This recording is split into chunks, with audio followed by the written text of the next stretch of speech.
up, guys? By now you know my two favorite hobbies are cars and bikes, and today we're going to actually try to combine them both with this. This is the Seasucker Talon Suction Cup Bike Rack.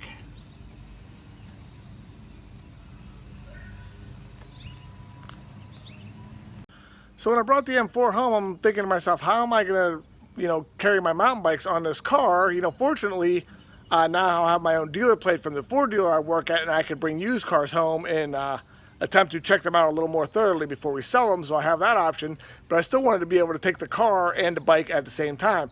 So I looked at maybe getting a hitch, but not too many companies make a hitch for this, and you have to modify the bumper. I didn't want to do that, and trunk racks are known to scratch the cars and bang your bikes up. So I started doing some research online. I came across this Seasucker. I reached out to the company and I said, look, I got an M4 with a carbon roof. Will this work? And they said, absolutely. So unfortunately, none of the local bike shops carry Seasucker products, so I ended up finding this one used on Craigslist for half price. Now, the Talon retails for $300. I got this one for $150, and this is going to be my first time attempting to mount to my car.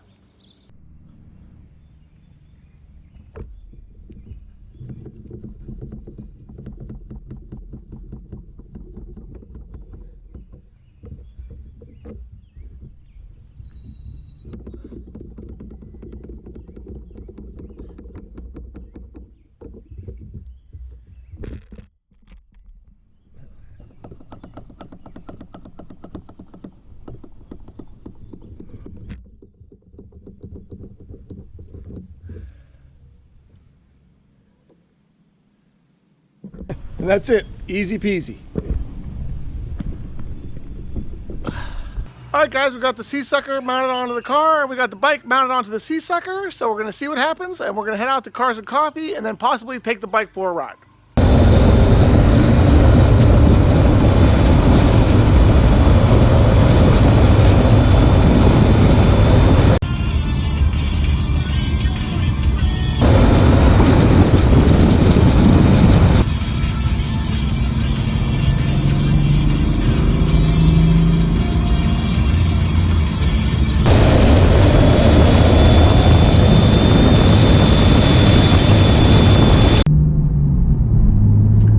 Guys, so we got the Seasucker mounted to the roof, no problem, super easy install. We got the bike mounted to the Seasucker, a little more complicated. I mean, the bike weighs 30 pounds, you gotta reach up pretty high. Could have probably used a step stool for that. Did a quick shakedown run. As you saw previously, we went 80 miles an hour, no issues whatsoever. Not gonna lie, I'm a little bit nervous. It's a $5,000 bike on top of an $80,000 car, but everything I read about the Seasuckers and the reviews I've read should have no problems at all. Each suction cup is supposed to put down 210 foot-pounds of force each. 210 clamping foot-pounds, whatever, clamping pounds. Clamping force, I should say, clamping force. So I should have no issues whatsoever, but still a little sketchy. So we're heading out to Cars and Coffee. Hopefully I'll have the coolest mod of anyone there, and then we're gonna go take this bike for its maiden voyage at North Park with a couple of buddies of mine. Should be a good day. All right, guys, so unfortunately I got the Cars and Coffee a little late. A lot of the cars had already left, and I actually met a lot of subscribers, and I talked to them for a while, so I didn't really get to film the cars that were there. So I did film a little bit. I'm gonna put that in the video here, and I had planned on taking this new bike for a ride, but also, due to time restraints, I'm going to go home and cut the grass instead. So, that's where we're at with that.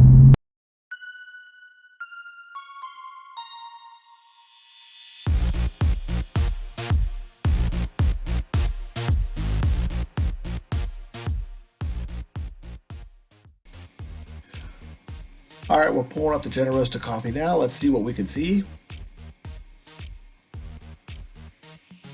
And the first car we see is a McLaren Senna, $900,000. I've never seen one of those before, and I didn't expect to see one today. Got a couple Lamborghinis off to my right. Teslas getting ready to leave. It's a Porsche Carrera GT. Holy cow. A couple more Porsches. Here's Mike from Auto Vlogs, new Ferrari F12 up there on the left.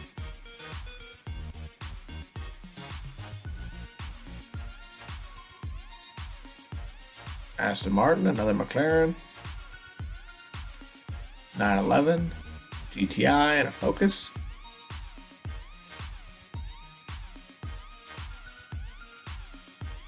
Two Civic Type Rs. I recently had the opportunity to review a Civic Type R, so you want to check out my channel for that.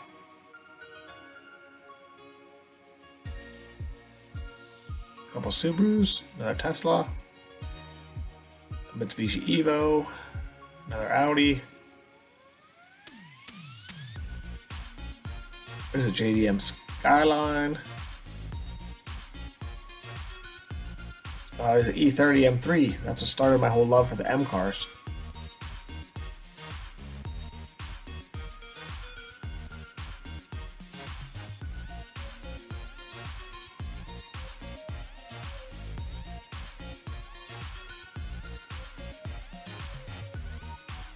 BMWs, a Lexus,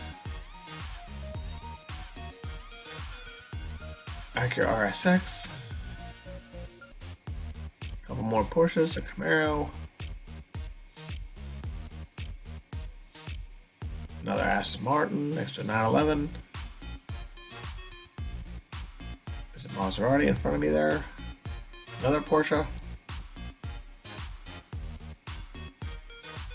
Pretty big variety of cars here today.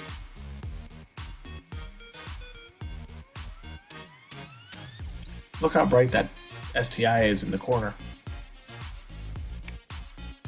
Alright guys, as you can see, we made it to Cars and Coffee with the bike on the roof, no problem whatsoever.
Video of the M4 that I am looking to potentially get an extended warranty through BMW. So on the way back from Cars and Coffee, we're going to swing by Swickley car stores and see how much this warranty is going to cost and if it's a good idea or not.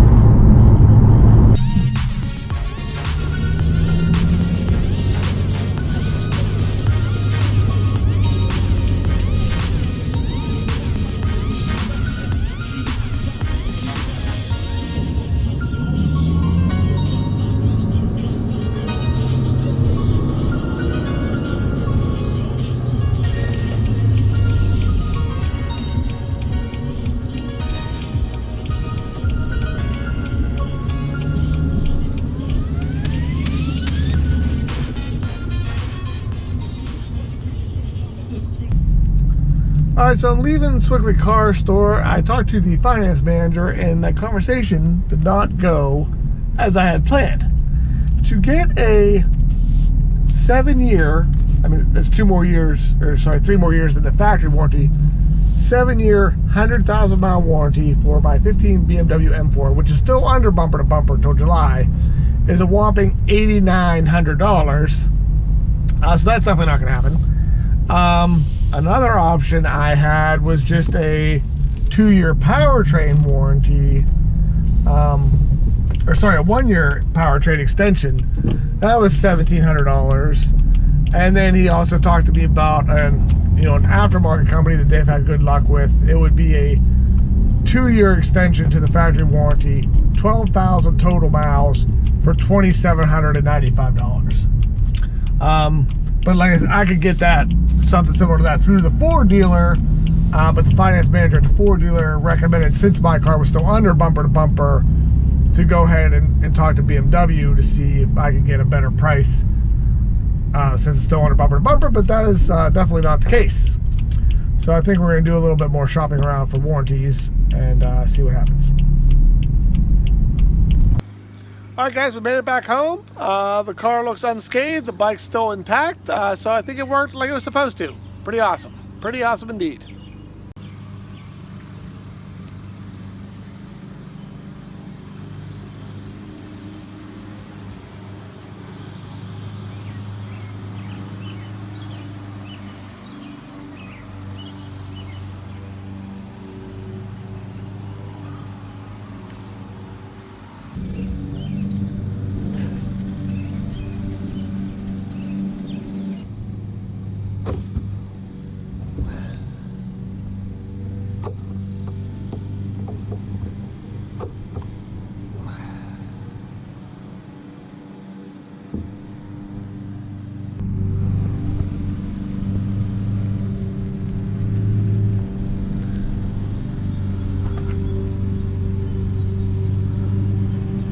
Alright guys, that's it for today's video. Sorry I didn't get to film more of the cars at Cars and Coffee, especially that super sweet Senna. I'm sure we'll see that later on in the summer, but I did get to meet some subscribers and that really made my day.